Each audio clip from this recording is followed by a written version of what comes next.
लामता में गौ सेवकों का सराहनीय कार्य, घायल गौ माता को कामधेनु गौशाला भेजा गया। लामता तहसील में गौ सेवकों ने एक बार फिर अपनी निस्वार्थ सेवा से लोगों का दिल जीत लिया।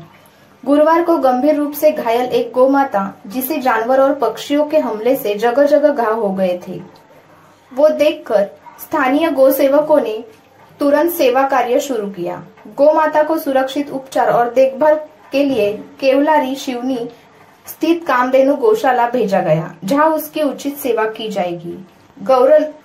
गौरतलब है कि लामता क्षेत्र में कई गौमाता और गोवंश आवारा हालत में घूम रहे हैं। इन्हें सुरक्षित स्थान पर पहुंचाने के लिए गौ सेवक निरंतर प्रयासरत है और अब तक गायों को कामधेनु गौशाला तक पहुंचाया जा चुका है। इस पुण्य कार्य में सक्रिय भूमिका निभाने वाले गौ सेवकों ने जय कुमार जैन, प्रदीप जैन, धनेश असाटी, शिवम गुप्ता, शुभम असाटी, आयुष गुप्ता समेत कई ग्रामीण शामिल रहे।